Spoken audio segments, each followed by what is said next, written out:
Do you consider yourself to be a skeptic? I did. Urban legends, the paranormal, all that, just nonsense in my mind. I'd laugh it off and mock anyone stupid enough to fall prey to such simple-minded folk tales. That was in the past. Today, things have been happening. Not big things, it's never the big things. Isn't that odd how the small things which can cause us to pay the most attention? The small things which can result in the biggest changes. As I was saying, things haven't been right recently. I've been seeing things that don't make sense, which should be impossible. I've been trying to write these incidents off as my mind playing tricks on me, but I don't think I can take it any longer. Today things have been happening, not big things. It's never the big things. Isn't that odd how the small things which can cause us to pay the most attention and can result in the biggest changes. So I've decided to start this video diary. I don't think anyone will ever see this, but that's not its purpose. This is for me to keep my mind in check, to help me account for everything that has been happening, and to help me convince myself that I have not lost my mind. So I've decided to keep this video diary.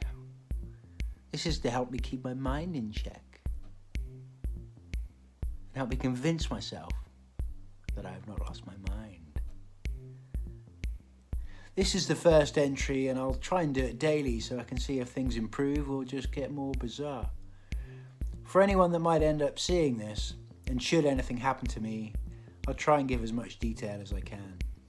For anyone that might end up seeing this, and should anything happen to me, I will try and give as much detail as I can.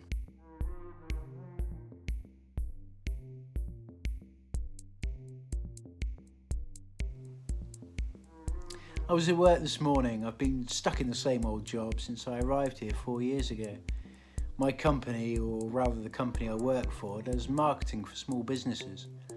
Not the most exciting job in the world. Everything had been going as it should. There was nothing exciting happening, just a few customers came in and they were there only for a few moments. After lunch, one of my co-workers gathered everyone around his desk. He apparently had some big news.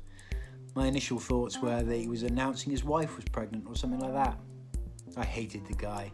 It was that irrational sort of hatred, the kind that sort of wells up, growing little by little over time. The more I learnt about him, the more I hated him. He looked to have it all.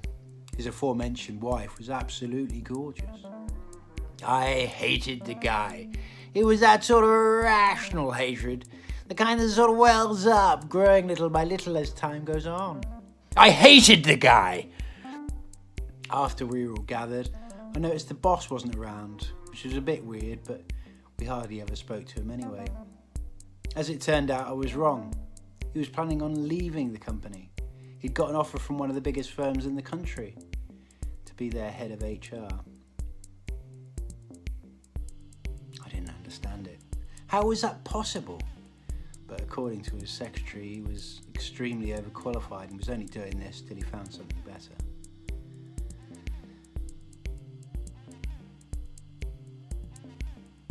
Frack him!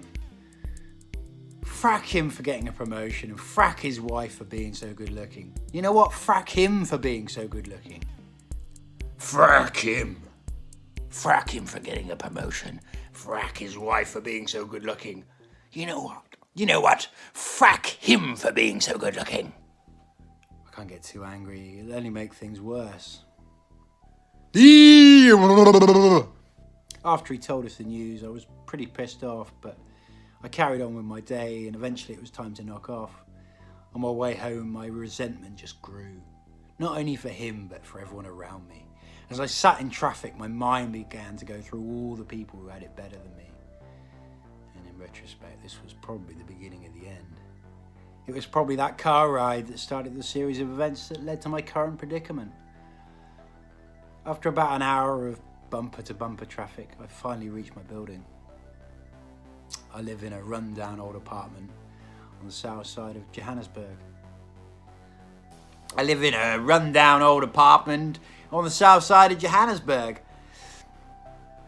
I lugged my briefcase up the stairs, passing the broken lift 6 times, getting more and more angry at all the privileged gits out there who didn't have to put up with this day after day. Each time getting more and more angry. I finally got to my apartment. I threw down my briefcase. My apartment is small. There's a lounge and a kitchen separated by a counter. And I've got an ensuite bedroom. I went into the bedroom intending to go to sleep, but as I stood in front of the mirror, my resentment and anger, which up until this point was aimed at everybody else, began to turn towards me. I glared at my cold, dead eyes in my reflection, and I hated them. I hated that they were just an average blue and not brown or green.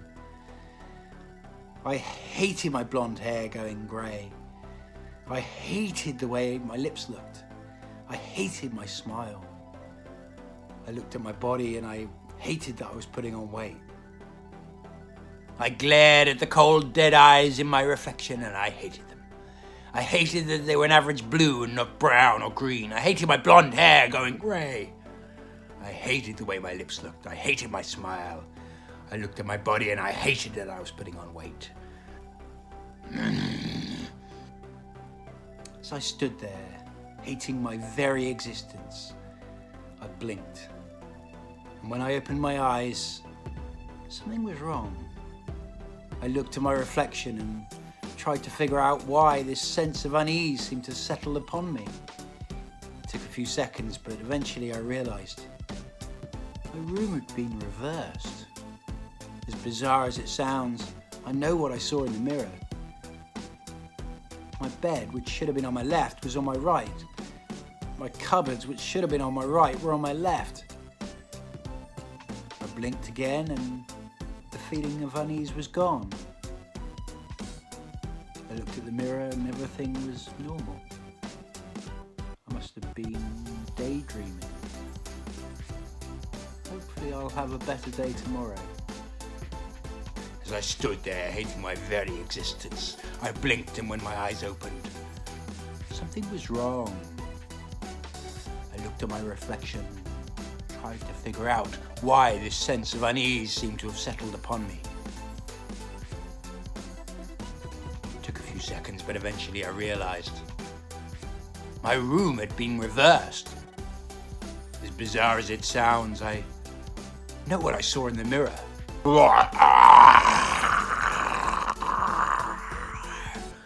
As bizarre as it sounds, I know what I saw in the mirror.